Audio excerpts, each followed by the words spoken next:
Hora H do Agro. Oferecimento. Consórcio Magi, Volkswagen Caminhões e Ônibus.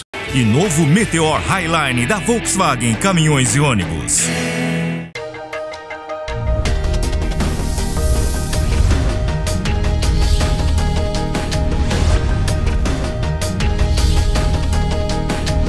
Hora H do Agro. Olá, bem-vindos a mais um Hora H do Agro. Eu sou a Mariana Grilli e nós estaremos juntos na próxima hora falando sobre as principais notícias do agronegócio. E no programa de hoje nós vamos falar sobre o ritmo de plantio de soja no Mato Grosso, te atualizar a respeito das discussões do Código Florestal e ainda trazer informações sobre a cafeicultura do Quênia. Então fique por aí, porque o Hora H do Agro está só começando. E no dia 23 de outubro foi celebrado o Dia Nacional do Plantio Direto. O método de semeadura começou a revolucionar o manejo do solo no Brasil lá na década de 70 ainda. E desde lá vem possibilitando a produção em estados onde isso não era possível. Um dos estados que mais se beneficiou do plantio direto foi Mato Grosso, cujo solo do Cerrado precisa de investimentos em fertilidade com recorrência. Para conversar conosco sobre isso, nós vamos receber o Douglas Alves Vidal, supervisor de operações da Fundação Mato Grosso. Bem-vindo ao Hora H do Agro, muito obrigada pela sua disponibilidade, Douglas. E eu queria começar, para começo de conversa, né? A gente sabe que quem é do agro conhece muito bem o plantio direto, já está acostumado a ouvir esse termo, a saber o que significa, mas queria partir do princípio e te pedir para explicar o que é, então, o plantio direto. Para quem não conhece, para quem não está familiarizado no agro, o que é e como que, de fato, então, isso tem modificado a forma de produzir no Brasil. Obrigada, de novo, pela sua disponibilidade. Primeiramente, muito obrigado pelo convite. É uma satisfação estar aqui para falar justamente nessa semana que a gente comemora o Dia Nacional do Sistema de Plantio Direto.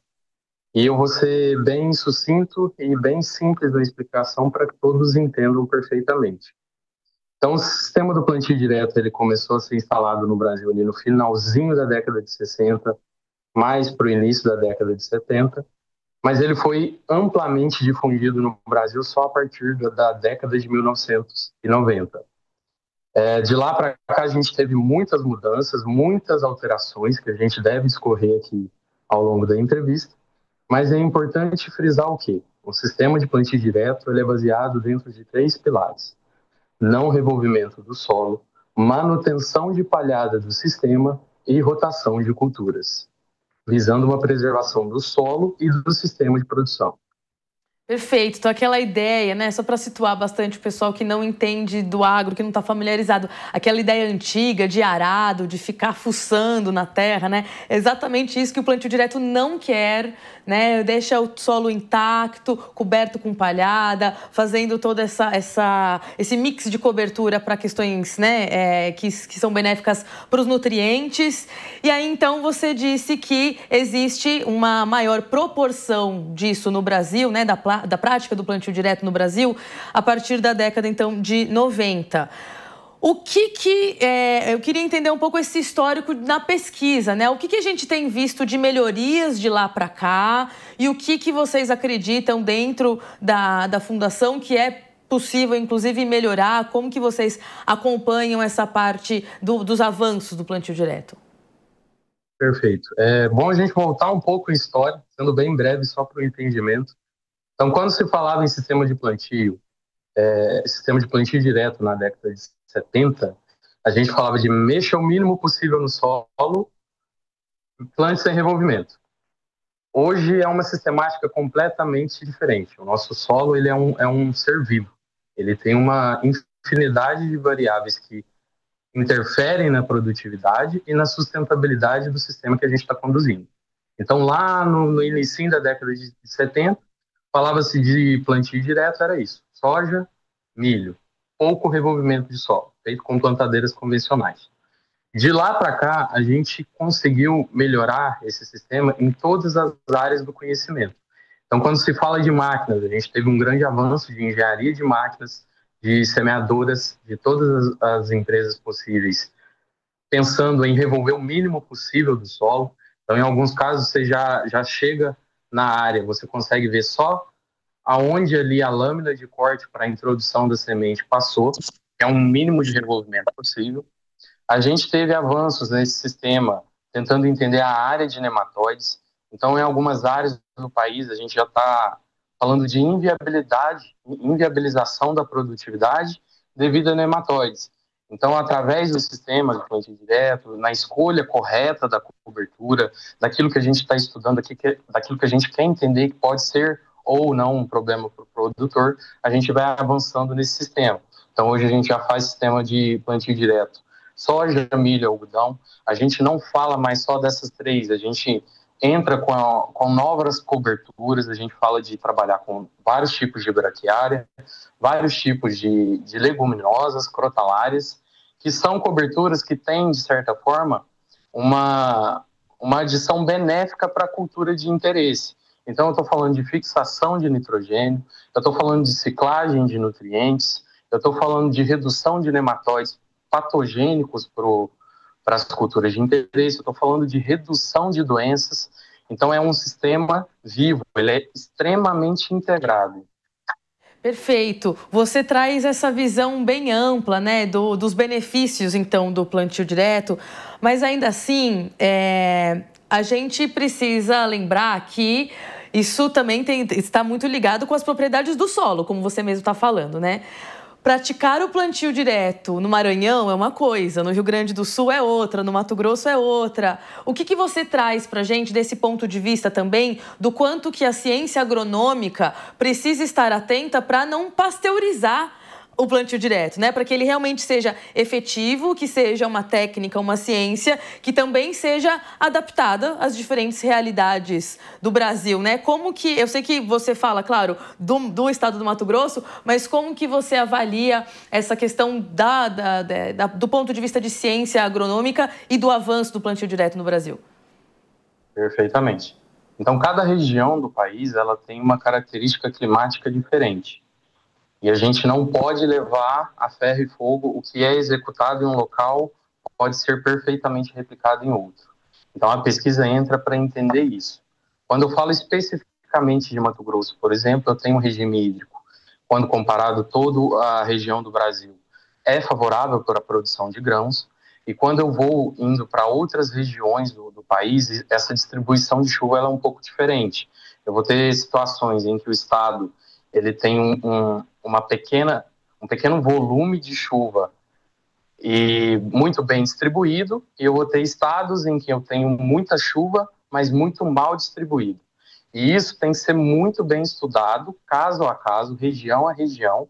Então, é importante que o agrônomo que faça a recomendação do sistema de plantio entenda a realidade do produtor e entenda a realidade da região. Então, por exemplo, Mato Grosso, a gente tem muita facilidade, através do sistema de plantio direto, em formar palhada que vai passar para entre safra e vai nos garantir uma cobertura de solo que vai trazer vários benefícios. Redução de manutenção de umidade no solo, dentre diversos outros fatores que a gente pode abordar mais à frente. Mas quando eu falo, por exemplo, de uma região semiárido, o meu regime de distribuição de chuva ele é um pouco menor. Então, a cultura de interesse é a mais importante nesse momento. Para a gente conseguir formar uma cobertura bem feita, que atenda às necessidades do sistema de plantio direto, a gente precisa entender qual cultura de sucessão vai ser adaptada para aquela região. Então, na região do semiárido, especificamente, a gente tem essa dificuldade, porque as culturas elas ainda não estão muito bem adaptadas para a região, e isso precisa ser estudado e analisado caso a caso. É aí que a pesquisa entra para trazer para o agricultor informações que ajudem ele na tomada de decisão. Perfeito. Então, pelo que você está falando, a aplicação, né, colocar o sistema de plantio direto vai muito também em linha com todas essas culturas, né? Como você falou, hoje a gente fala muito de soja, de milho, de algodão, das próprias forrageiras em geral. Mas quando traz para outras regiões do Brasil, é preciso entender quais são essas culturas e se elas são, de fato, adaptáveis ao plantio direto, é isso? Queria entender um pouco qual que é a dificuldade de avançar, o que vocês acompanham aí do ponto de vista agronômico, científico, exatamente para essas regiões, como você falou, do semiárido também, porque... Para quem não acompanha muito agro, a gente gosta de situar aqui, é isso. O sistema de plantio direto, ele é muito bem difundido, mas não é porque ele é bem difundido que necessariamente ele está sendo bem executado, né? Assim, existem dificuldades em algumas regiões, como você traz. Quais que são esses impactos? Queria que você trouxesse um pouquinho mais de detalhe nesse sentido, por gentileza. Perfeito. Acho que é importante a gente frisar primeiro os benefícios do sistema de plantio direto para entender qual é a dificuldade em cada região, certo? Então, quando eu falo de benefício, eu estou falando de cobertura de área, redução de plantas daninhas que vão sair da safra para entre safra e para a safra seguinte. Eu estou falando de retenção de umidade no solo e eu estou falando de redução de doenças, nematóides e, de forma genérica, esses 4 pontos principais. Mas para isso acontecer, eu preciso ter massa, eu preciso ter cobertura no chão, no solo. E a dificuldade do semiárido hoje é essa, porque quando a gente entra com a cultura de interesse, seja a soja, seja o algodão, a gente está focado no regime hídrico para essas culturas de interesse. Então, às vezes ali o produtor ou até o próprio grupo de exploração agrícola perde um pouco a mão na cobertura que vai vir na sucessão. Falta chuva, literalmente, falta água para a gente ter o estabelecimento dessa cobertura, que ela já não é adaptada para aquela região específica e ela está ficando em uma janela de plantio um pouco tardia ou fora do ideal. Então, se a gente não consegue garantir essa palhada, que é o que traz benefícios para o sistema, acaba saindo como um tiro na culatra, porque você vai ter todo um sistema para a instalação desse sistema de plantio direto com a cobertura de interesse que você selecionou, e ela não vai trazer os benefícios que a gente precisa. Então, novamente, eu preciso ter informação de qualidade para tomada de decisão, e eu preciso ter condições para a execução dessa técnica. Perfeito. E aí você traz 2 pontos aí, né, importantes, que é solo, regime hídrico, né? A gente está falando de solo e de chuva. Não tem como ouvir essas palavras sem pensar em clima e logo mudanças climáticas. E tem, né, o sistema de plantio direto, além da produtividade, de todos esses ganhos que você já trouxe, é isso sim, é um ganho para a sustentabilidade, né? Olhando para o pilar do meio ambiente. Como que o plantio direto também influencia, então, e pode ajudar a diminuir os impactos das mudanças climáticas? Queria trazer um pouquinho também de uma avaliação sua nesse sentido, porque a gente vê que o regime de chuva ele está mudando ao longo dos anos, né? Os produtores rurais eles estão tendo que se adaptar a uma nova realidade do clima. O que, de fato, o plantio direto pode ajudar também nessa mitigação, nessa adaptação às mudanças climáticas? Perfeito. Hoje, principalmente no Mato Grosso, mas acredito que seja nacional, o sistema de plantio direto ele viabiliza o sistema. Por que eu digo que ele viabiliza o sistema? Vamos começar pelo quesito umidade. Hoje a gente não consegue trazer com clareza quando as chuvas vão de fato começar na semana. A gente tem um histórico de chuvas que pode se concretizar para o ano seguinte ou não. Esse volume de chuva ele pode ser pequeno ou pode ser excessivo. E aonde entra o sistema de plantio direto nisso? Vamos falar de seca primeiro. Eu tive uma chuva muito pequena no meu sistema, choveu 10 milímetros. Uma chuva de 10 milímetros, dependendo da condição do solo, ela é muito, muito pequena e muito arriscada para mim começar a semeadura da cultura de interesse, seja soja ou seja milho. Então, essa palhada, essa cobertura que se forma de proteção no solo, ela me garante por maior tempo a umidade no solo, que é o que vai garantir o desenvolvimento da semente que eu estou depositando no solo. Esse é o primeiro ponto. Segundo ponto, quando eu tenho chuva demais. Quando eu tenho chuva demais, eu fiz a minha semeadura na área e choveu 100 milímetros de uma única vez, em 1 hora, 30 minutos. Eu vou ter um escoamento considerável do solo na área de interesse. Eu vou chamar de erosão. Então, é um dos primeiros impactos visíveis que é visto no solo, umidade. Aí a gente parte para outros elementos. Hoje, existem fungos que estão depositados no solo, na primeira superfície do solo.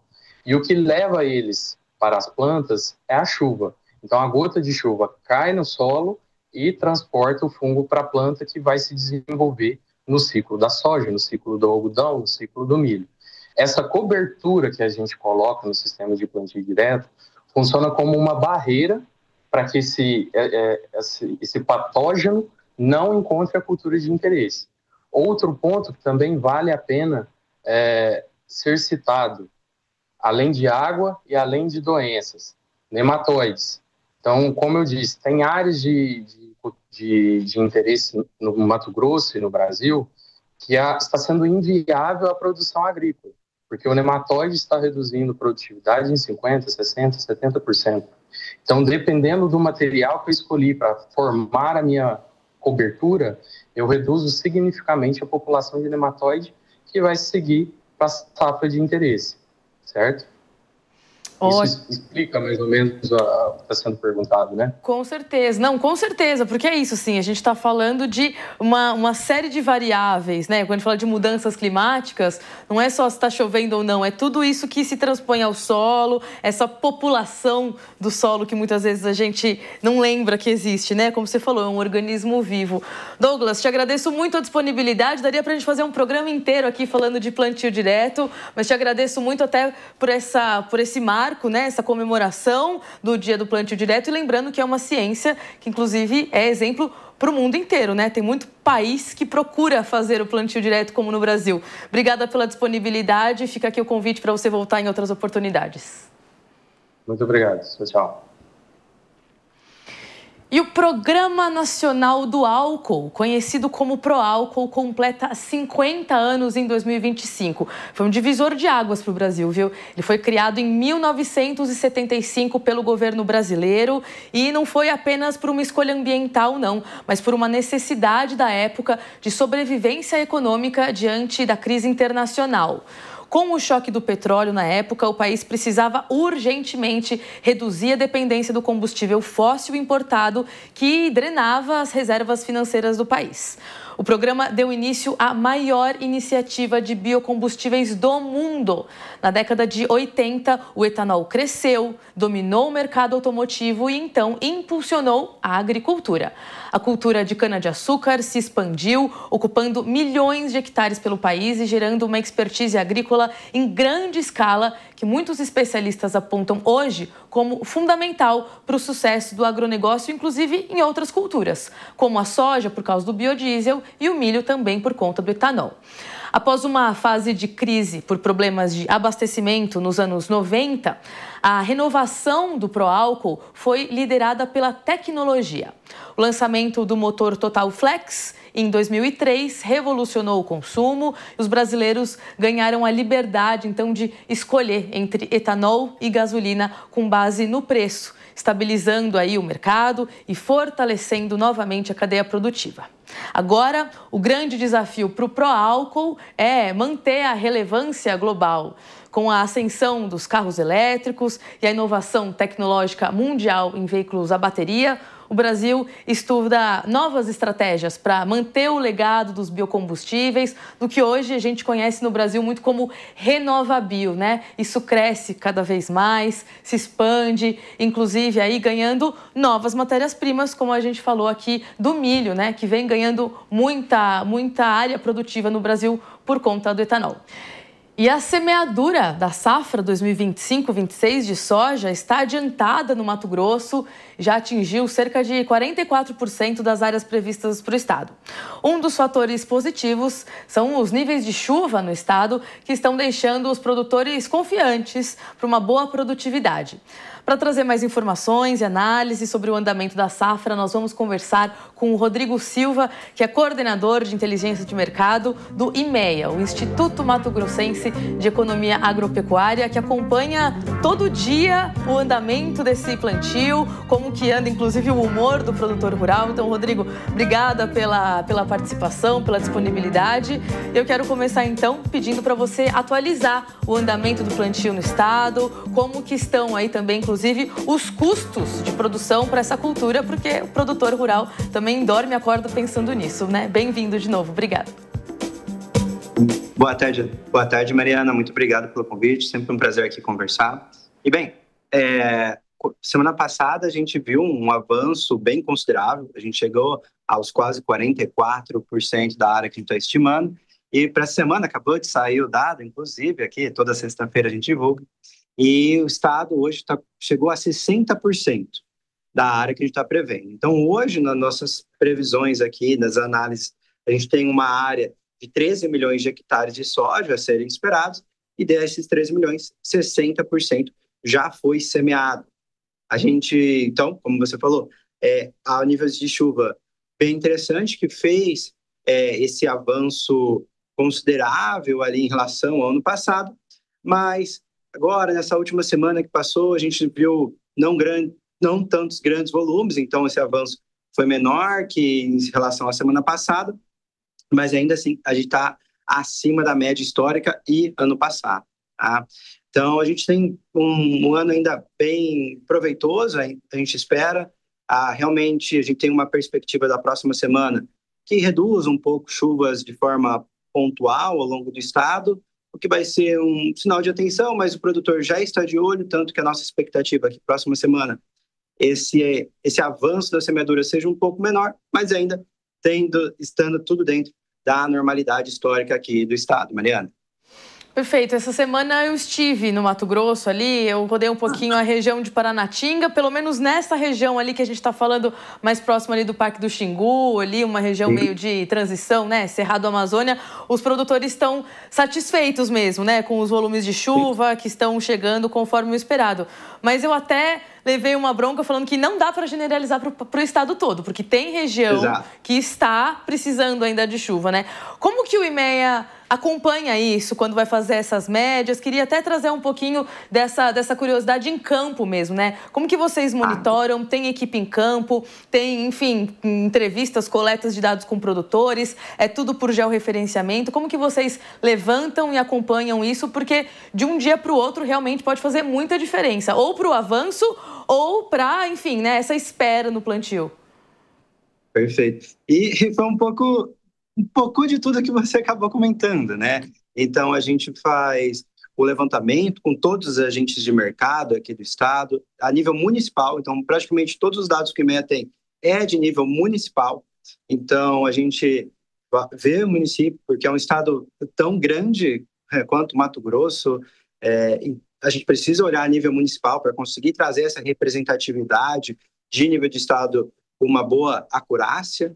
Então, fazemos as entrevistas com todos os agentes de mercado todos os dias para avaliar ali como foi o andamento da colheita, da semeadura, colheita, que seja.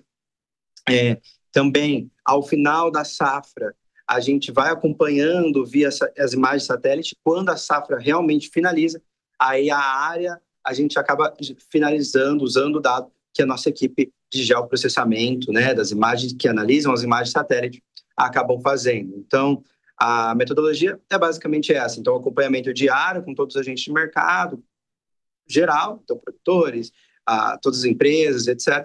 E também, ao final, a gente acaba fechando ali a área via satélite. Então, o acompanhamento é bem próximo e também a gente tem um projeto bem interessante chamado IMEA em Campo. O IMEA em Campo, ele teve a sua primeira edição na safra 24-25, agora a gente vai começar daqui a pouco para a safra 25-26. E o que é o IMEA em Campo? A gente roda todo o estado fazendo pesquisa de produtividade de soja e milho, avaliando o espaçamento das cultivares, que cultivar está usando, a parte de peso de grãos, umidade. Então, ano passado, a gente fez mais de 800 avaliações para a soja, 500 para o milho, e somando as duas, deu mais, salvo engano, mais de 50 mil hectares, 50 mil quilômetros percorrendo aqui no estado, avaliando todas as lavouras, né? Então, é uma equipe bem robusta, com toda a equipe de estatística para avaliar quantos pontos a gente precisa fazer no estado como um todo, a equipe de agrônomos para fazer toda essa avaliação de in loco, né, presencial, a equipe que faz a imagem de satélite para a gente saber a melhor rota, para saber onde que está essa soja mesmo, e a equipe de economia que vai fazer toda essa avaliação, esse impacto no nosso balanço de oferta e demanda e de preços. Falando assim até parece que é fácil, mas quem conhece o Mato Grosso sabe que é estrada de chão isso aí, hein?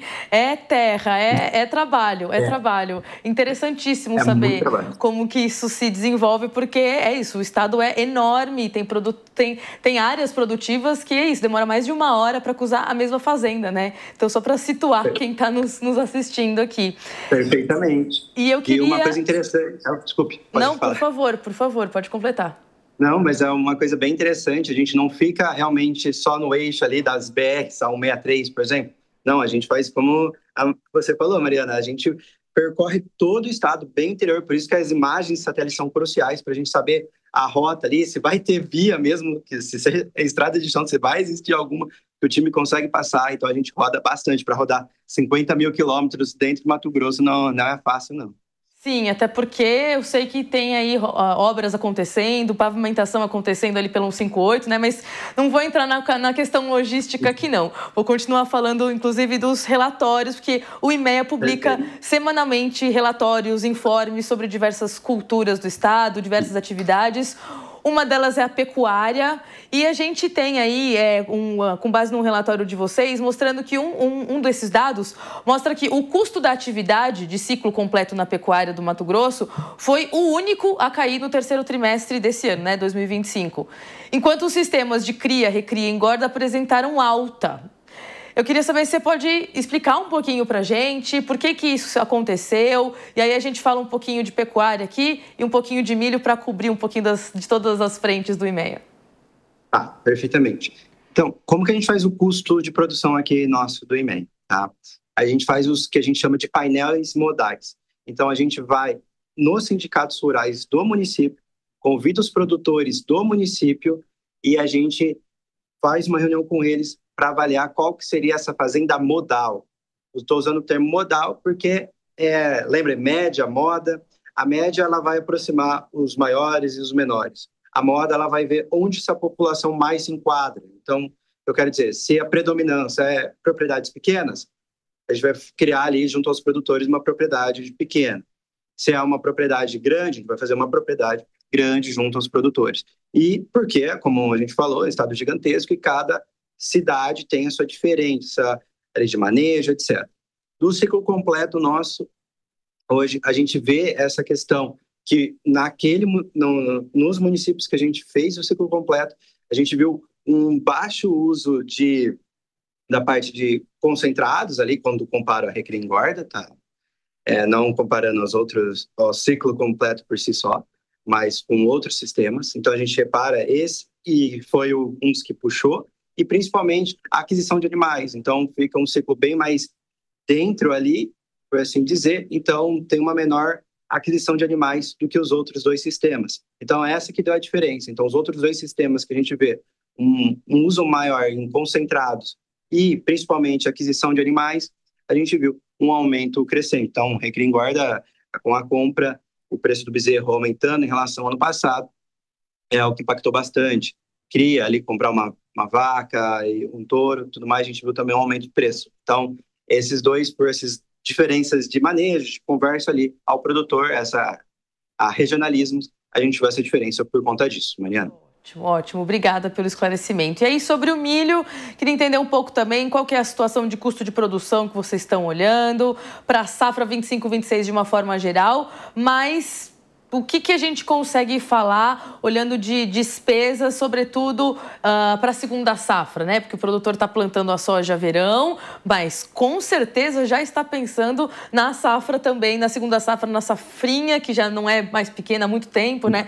O que o IMEA tem reparado também de custo de produção e essa aptidão de plantio para o estado? Perfeitamente. Então, como você bem usou, safrinha com aspas, safra passada, a gente bateu um recorde em produtividade, e com isso a gente teve uma produção total de mais de 55 milhões de toneladas só aqui no estado de milho. Então, realmente, safrinha ficou só no apelido mesmo, tá? Então, o que a gente está de expectativa para a próxima safra de milho aqui no estado? A gente espera um aumento na área. Então, as segundas safras que tem aqui, geralmente, em maior área, é o milho ou algodão. O algodão, a gente vê um grande desafio ali, questão de estoques de passagem bem altos, de comercialização um pouco mais difícil, e o milho já não. O milho a gente vê um impulsionamento da demanda muito grande, seja até mesmo para ração animal. Então, provavelmente a gente vai ter um recorde em animais intensificados aqui no estado esse ano, mas o carro-chefe hoje de demanda do estado é o etanol de milho, que cada vez cresce. Então, Mato Grosso vem batendo recordes atrás de recordes na parte de moagem de milho para etanol. Então, a gente é o maior produtor de etanol de milho do país hoje, e com um crescimento bem forte. Então, esses dois grandes demandantes do mercado interno aqui têm favorecido questão de contratos a termo, questão mudando o jeito que precifica o milho aqui internamente. Claro que a gente ainda olha bastante para a CME, né, ali a Bolsa de Chicago, mas a gente tem esse cenário. Então, hoje, de mais contratos, de um preço ali que hoje fecha a conta. Claro que poderia ser bem melhor, mas quando a gente calcula o custo de produção, faz o Lagida, né, que é basicamente um lucro antes de imposto, amortização, etc., a gente vê uma margem relativamente positiva para o milho. Então, isso tem impulsionado a área. A gente vê também contatos de produtores que conseguem optar se faz algodão, se faz milho. A gente vê uma sugestão, um aumento até ali para o milho, por conta desse desafio do que está enfrentando o algodão, e o milho aí performando bem nessa parte ali de escoamento, pelo menos, tá? Claro que quando o produtor olha algumas 4 safras atrás, 5 safras atrás, ali que teve aquelas margens maravilhosas, e comparar, fica uma comparação bem difícil. Mas quando ele comparar uma série histórica mais longa, um pouco mais até as dificuldades que enfrentou, por exemplo, na safra 23-24, para o milho, a gente vê um pouco até melhor, por conta desses quesitos que a gente falou. Ótimo, muito obrigada. Vamos continuar acompanhando, inclusive já fica o convite para você voltar depois que vocês fizerem esse tour aí que você falou, de vários dias, porque certamente vai ter muito dado interessante. Então, te agradeço e fica o convite para você voltar. Rodrigo Silva, coordenador de inteligência de mercado do IMEA. Obrigada, viu, pela participação. Eu que agradeço, e será um prazer. Então, em dezembro a gente já começa a rodar. Claro que ainda não vai ter soja para ser colhida, mas para já avaliar, já conseguir ver como que foi a performance. Em janeiro aí, a gente já começa, junto com a colheita, a fazer a avaliação. Então, será um prazer estar aqui com você de novo. Então, obrigado a todo mundo, obrigado a vocês e até a próxima. Muito obrigada, tá anotado. Em janeiro a gente se fala. E agora nós vamos para um rápido intervalo e na volta teremos uma entrevista sobre uma iniciativa para a melhoria na implementação do Código Florestal. Não sai daí.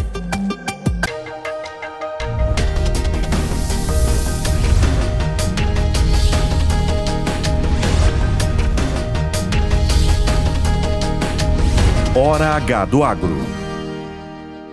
Nunca foi tão fácil levar um Volvo para a garagem. Chegou o Volvo Car Consórcio. Com ele, você conquista seu 0 km sem juros e sem entrada. Com créditos a partir de 300 mil em até 60 meses. E a taxa administrativa de 10%, a menor do mercado. Até 320 contemplações já nos primeiros 2 anos. Volvo Car Consórcio. Um caminho seguro em direção ao carro dos seus sonhos. Visite uma concessionária ou acesse volvocarconsórcio.com.br. Vender, negociar é um problema para você?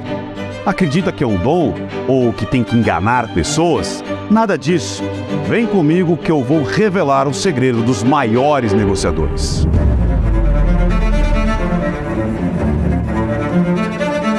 Com o meu curso Engenharia da Persuasão, você vai se tornar um grande vendedor.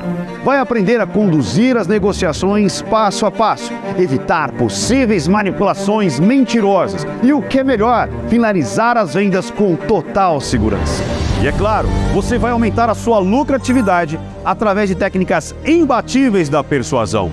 Esse curso vai fazer você vender qualquer coisa para qualquer um. Talvez você esteja se perguntando qual o valor do curso. E eu garanto para você, é menor do que o valor da última venda que você perdeu para o seu concorrente. Acesse newcursos.com.br e garanta sua vaga. Já pensou em turbinar a comunicação do seu negócio com o poder da inteligência artificial? Como criar mais conteúdo sem estourar o orçamento? Com a SAMP, você revoluciona a forma de produzir conteúdo. Transforme relatórios em newsletters, PDFs em gráficos, vídeos em notícias e notícias em posts para as redes sociais. Acesse samp.ai e descubra o poder da inteligência artificial na comunicação do seu negócio. Gigante, hein? Tá gostando? Muito, mas rapaz, tem um negócio engraçado acontecendo toda vez que eu dirijo. O quê? Sobe aí. Olha isso.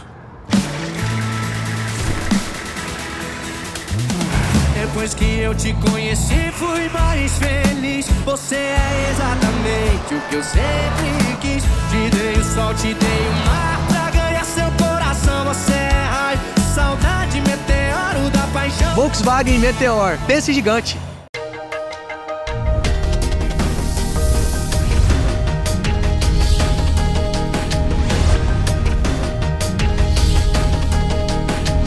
Hora H do Agro.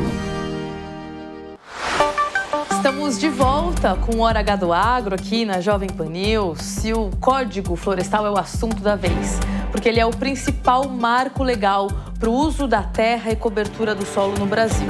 Há 13 anos, ele se trata de uma importante ferramenta para aliar a produção agropecuária com a proteção da vegetação nativa. Contudo, o andamento do Código Florestal, a aplicação efetiva, ainda precisa de muitas melhorias. A gente já vem falando disso aqui há algum tempo. Dados do Plano Estratégico para a implementação do Código Florestal mostram que o pleno cumprimento da lei possibilitaria 32 milhões de hectares de agricultura de baixo carbono e um aumento estimado do PIB aí em $1,5 bilhão por ano.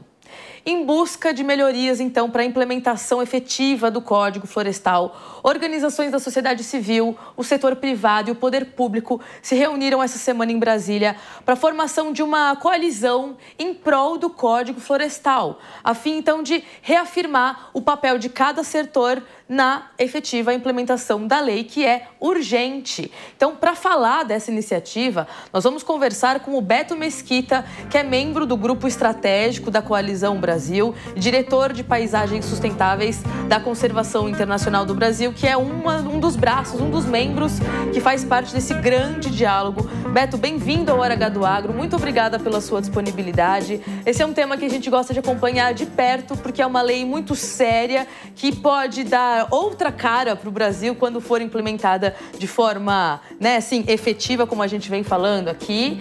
E eu queria entender contigo, então, primeiro de tudo, a urgência desse encontro. Eu queria que você trouxesse a contextualização disso para a gente. Porque é isso, uma lei que foi criada há 13 anos, mas que até hoje o Brasil está patinando no avanço, né? Então, queria que você falasse um pouquinho, inclusive, desses vários atores que se reuniram em Brasília, por gentileza.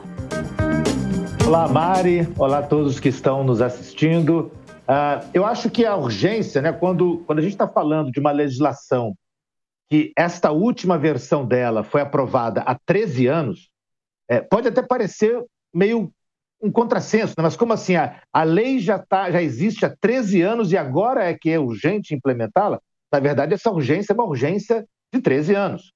Mas uma série de condições, uma série de questões de tecnologia, de informação, do cadastro ambiental rural que os produtores, que os proprietários rurais tinham que preencher.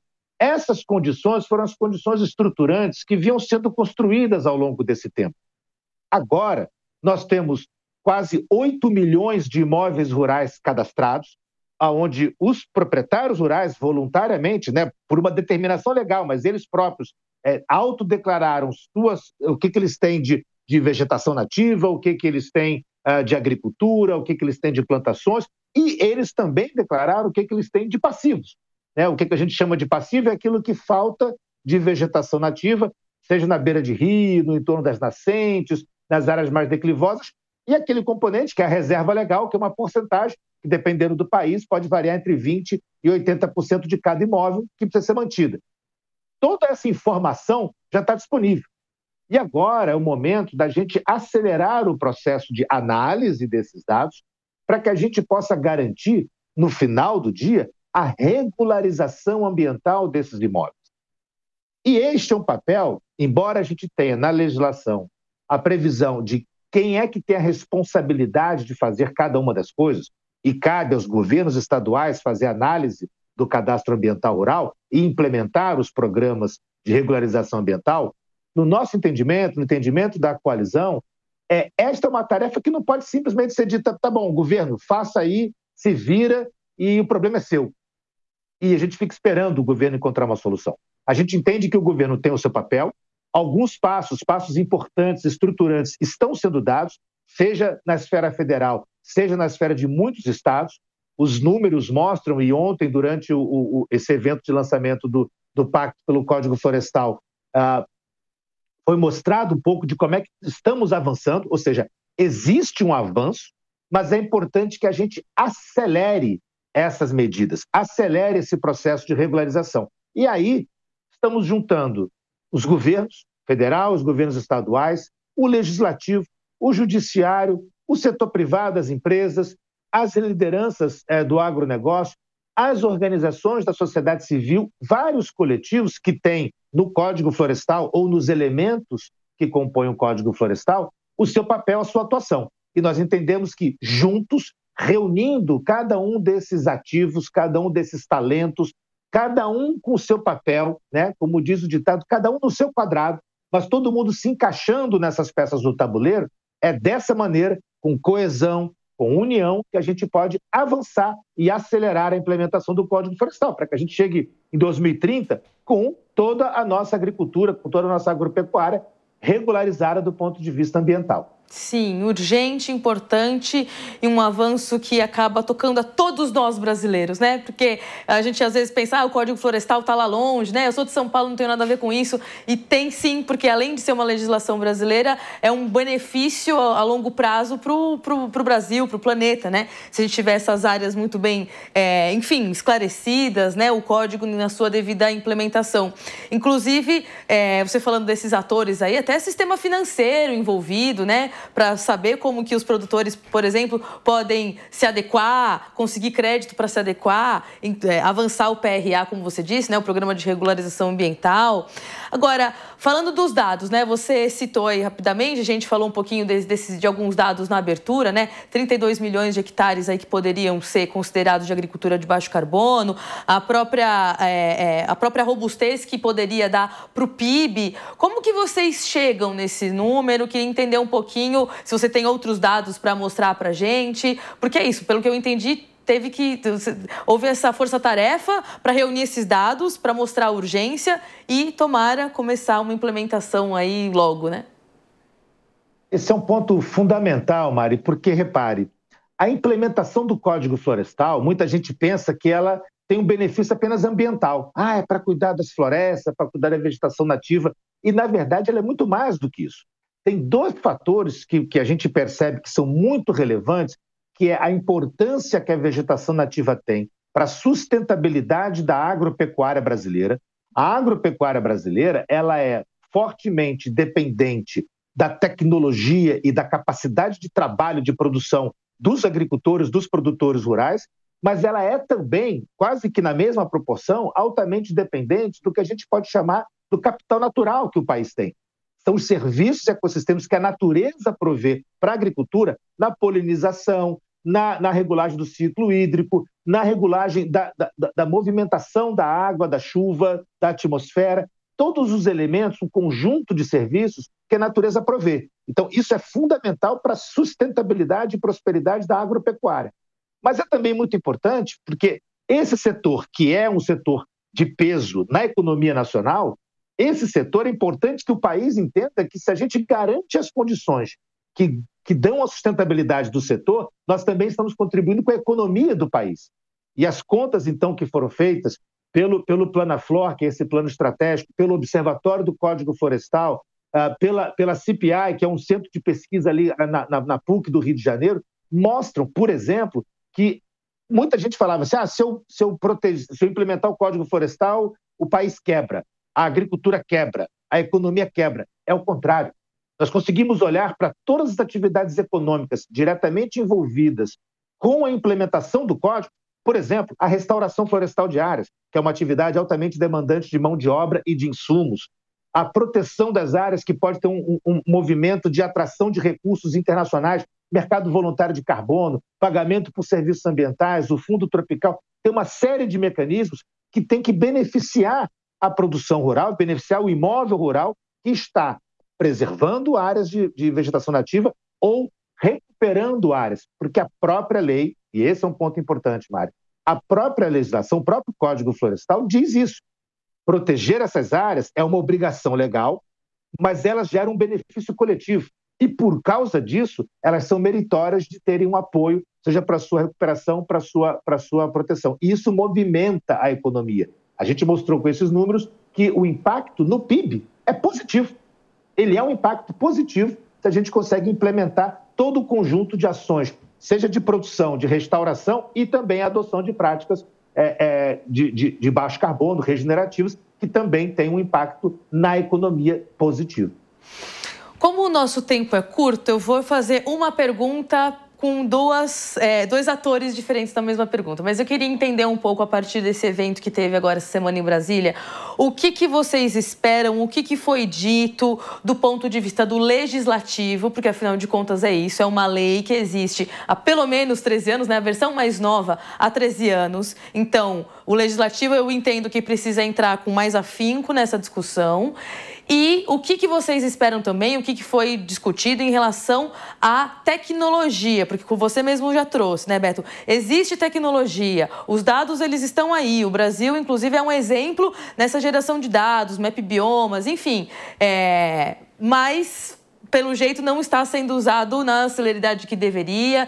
O que foi discutido, então, do ponto de vista de avanços do legislativo e de implementação de tecnologias, que eu imagino que seja algo mais dos estados, né? Uma celeridade dos estados. Exato. Nós convidamos representantes de todos esses setores para que fizessem suas declarações, né? Assumissem o seu compromisso com essa aceleração e já indicassem, olha, o que já estão fazendo ou o que podem fazer para que a gente garanta essa aceleração. Tem 3 aspectos, você citou 2, Mari, mas me permita acrescentar um terceiro, porque tem um que é fundamental, que é a segurança jurídica da lei. E aí cabe ao judiciário, é importante que o judiciário, e estava ali tanto o Supremo Tribunal, quanto o Ministério Público Federal, quanto a Advocacia Geral da União, dizendo o seguinte, nós precisamos garantir a estabilidade da lei.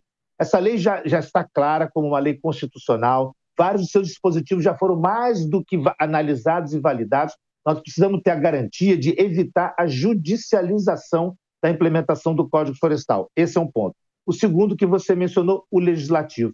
O que a gente pede, o chamado à ação para os parlamentares, para o Congresso Nacional principalmente, é que a gente tenha uma trégua nas propostas de modificação da legislação. A gente precisa usar a nossa energia, o nosso tempo, a nossa criatividade para implementar o Código Florestal. Não para ficar discutindo ali modificações, né? E, por último, é fundamental que a gente use toda a geotecnologia, todos os bancos de dados, toda a informação para acelerar o processo de análise. Nós não podemos, né, e os estados, e alguns estados já demonstraram isso, a gente olhando para o que os estados que estão avançando estão fazendo e, basicamente, estão adotando tecnologias para que a gente acelere a análise, não apenas do cadastro, mas já também avançando para a elaboração dos programas, dos planos de recuperação para quem tiver passivo. Se a gente consegue fazer toda uma automatização na Receita Federal, por exemplo, para a declaração do imposto de renda, a gente vai conseguir fazer isso também para a análise do cadastro ambiental e para a regularização ambiental dos imóveis que tiverem algum passivo. Esses são os elementos fundamentais que a gente precisa acelerar e, óbvio, acrescentando também o componente econômico de incentivos econômicos, porque a gente só vai garantir proteção, não considerando nenhuma mudança na legislação, a gente só vai garantir a proteção dos excedentes de vegetação que ainda poderiam ser desmatados se nós tivermos incentivos econômicos para que eles sejam mantidos assim. Senão, a alternativa vai ser fazer a conversão. E é isso que a gente quer juntos aliados, encontrar os caminhos para que a gente reduza o desmatamento, garanta a proteção, recupere as áreas e no final do dia temos a atividade agropecuária, o agronegócio brasileiro regularizado, com segurança hídrica, segurança climática e segurança jurídica para toda essa cadeia do agronegócio. Excelente, que inclusive é a hora que a gente começa a conversar lei do Código Florestal com lei de pagamento por serviços ambientais, como você citou aqui, mas aí a gente deixa isso para uma outra conversa. Beto Mesquita, membro do Grupo Estratégico da Coalizão Brasil, diretor de Paisagens Sustentáveis da Conservação Internacional no Brasil. Muito obrigada pela disponibilidade, Beto. A gente volta a se falar numa próxima oportunidade. Obrigado, até a próxima. E recentemente eu estive no Quênia para participar de um congresso de jornalistas especializados em agro. Essa comunidade que se encontra, aliás, todos os anos. E uma das produções que eu pude visitar foi o café. A Organização de Pesquisa em Agricultura e Pecuária, que é inspirada na Embrapa aqui do Brasil, concentra um banco genético de cultivares de café, cultivares de todos os cantos do planeta, assim como é o Instituto Agronômico de Campinas, o IAC, aqui no Brasil também. E outra similaridade do setor entre os dois países é o papel das mulheres na cafeicultura. Lá em Nairobi, eu conversei com a agroempreendedora Jane Macau, que conta a decisão de deixar o mercado financeiro, onde ela atuou aí por quase 20 anos, para investir na cadeia do café, já incluindo as exportações em conformidade com a Lei Antidesmatamento da União Europeia, a UDR. Vamos conferir. So as much as I was working in the banking industry, por mais que eu trabalhasse na indústria bancária, em todas as temporadas eu era chamada para ir plantar e colher milho. Ou seja, a paixão não surgiu mais tarde na minha vida. Eu já cultivava milho. Mas, com o passar dos anos, o milho realmente não mudou minha vida ou não foi transformacional.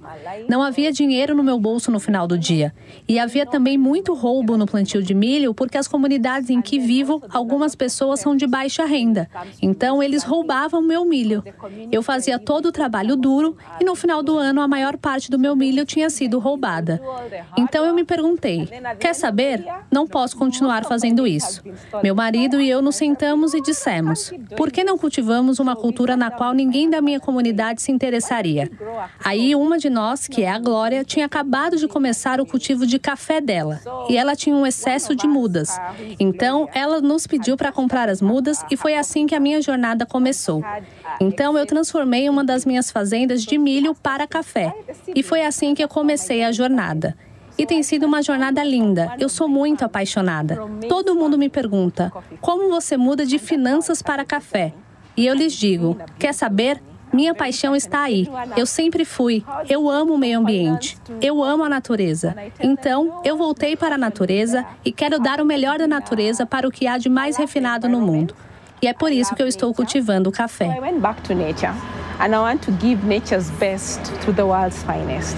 So that's why I'm doing coffee. Unfortunately, I don't know whether you know. Infelizmente, não sei se você sabe disso. No Quênia, apenas um mínimo de 5% de nós consome café. Nós bebemos chá. Nós não amamos café. Somos bebedores de chá.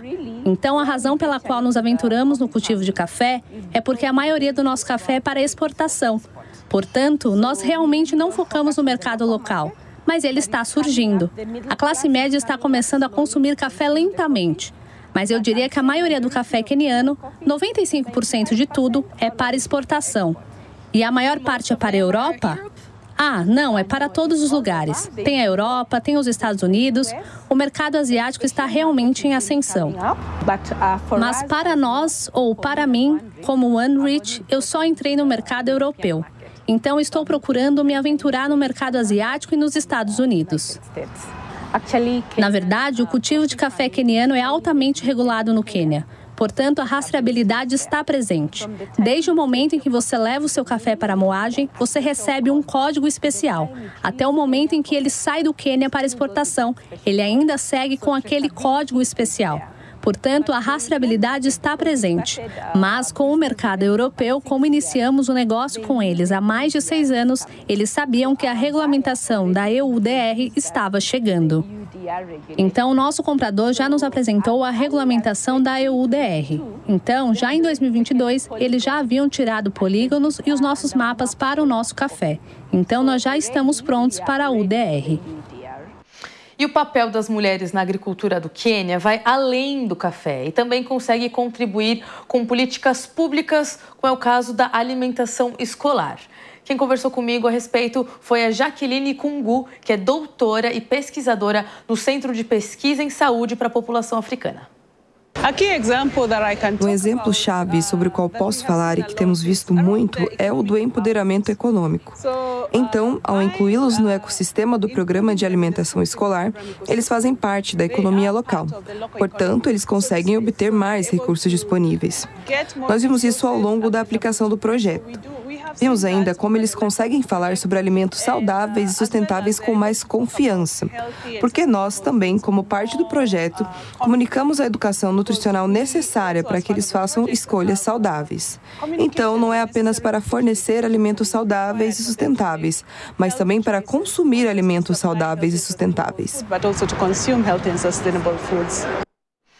E agora nós vamos falar sobre a previsão do tempo para a próxima semana. Esse é mais um Por Dentro do Clima. Por Dentro do Clima. Ludmila Camparoto, agrometeorologista, hoje está na função de dar um pouco de previsibilidade para a gente. Bem-vinda ao Hora H do Agro de novo. Queria já te perguntar o que a gente pode esperar, então, de regime de chuvas essa semana no Brasil, já que tem muita região plantando e esperando essa chuva cair do céu, né? Exatamente, Mariana. Olá a todos. Bom, essa é uma semana com uma tendência de chuva sobre grande parte das áreas produtoras do país, né? Já durante o final de semana, uma frente fria irá avançar pela região sul, que vai provocar chuvas por lá. Com isso, a gente vai ter algumas paralisações nos trabalhos de colheita, mas ao longo da semana esse sistema vai avançando, né? Pelos estados de Santa Catarina, Paraná, chegando às áreas do Sudeste e chegando também à faixa mais central do país em meados da semana, né? Muitos produtores aguardando essas chuvas para dar continuidade principalmente aos trabalhos de plantios, mas acho que o ponto de atenção é que essas chuvas ainda podem acontecer de maneira irregular em termos de volumes. Não dá para dizer que não está chovendo, mas também não dá para dizer que está chovendo bem em todas as regiões. E essa ainda é uma tendência ao longo desse início do mês de novembro, né? Finalzinho de outubro, início do mês de novembro. A gente vai observar as frentes frias avançando, mas com uma certa irregularidade em termos de volumes. E mais para o finalzinho dessa semana, essas chuvas chegam também às áreas do Mato Piba, Nordeste, às áreas mais da região centro-norte do Brasil, né? Como nós temos uma atmosfera seca e quente por lá, eu acho que um ponto de atenção é a possibilidade de alguns temporais. A gente viu isso na última semana, Piauí teve algumas áreas com volume de chuva bastante elevado, mas outras regiões que choveu pouco. Então, é essa, Mariana, a tendência que a gente vai ter ao longo, eu falo até dessas próximas semanas, essa chuva mais compartilhada. Muitas vezes entra a frente fria no sul, ela avança pela região central, aí o sul abre, né? Alguns dias sem chuvas, até chegar à região norte do país. E depois isso se inverte. A gente até estava falando um pouquinho mais sobre Mato Grosso no começo do programa, e é isso, né? Tem região que a chuva está mais favorável, mas tem região que ainda está precisando. Você trouxe essa perspectiva um pouco de Mato Piba. Eu queria, então, só para a gente encerrar, se dá para a gente falar um pouquinho mais olhando para essa perspectiva de comecinho de novembro. Dá para trazer algum sinal, alguma coisa um pouquinho mais concreta, ou pelo menos para alguma região do país, ou é esperar dia após dia? A partir do início de novembro, né, já com o avanço dessa frente fria da virada do mês, realmente a gente tem uma condição de chuvas mais abrangentes no Brasil. O grande ponto é que nessa região centro-norte, essa irregularidade em termos de volumes, ela continua. Então chove em grande parte das áreas, mas com volumes variados. Isso porque nós ainda temos um Atlântico um pouco mais frio na região sudeste e também no Atlântico Norte. Então, quando as frentes frias elas avançam da região sul, o fato da gente ter um Atlântico um pouquinho mais frio acaba fazendo com que essa frente fria perca um pouco de qualidade. Então, chove, mas com irregularidades em termos de volume. Mas acredito que já a partir desse início de novembro, as chances de chuvas mais frequentes, ela aumenta de maneira bastante significativa. Volto a frisar a questão do volume, mas a frequência de chuvas, ela realmente começa a ganhar bastante regularidade a partir de agora. E aí o produtor vai ter que acompanhar isso bem de pertinho, porque é isso, né? Plantadeira a todo vapor, literalmente, ali, aplicação de adubo, esperando essa chuva cair. E, claro, a gente vai trazendo as informações aqui para atualizar junto contigo, com o Marco Antônio. Muito obrigada, Ludmila, pela sua participação. A gente espera a participação de vocês aí na semana que vem também. Obrigada, viu? Até. E o nosso programa fica por aqui, passou rapidinho, mas você continua conectado nas nossas redes sociais, ligado na programação da Jovem Pan News. Muito obrigada pela sua companhia, eu agradeço a todo mundo que faz o programa junto comigo e a gente te espera na semana que vem. Um abraço, até lá.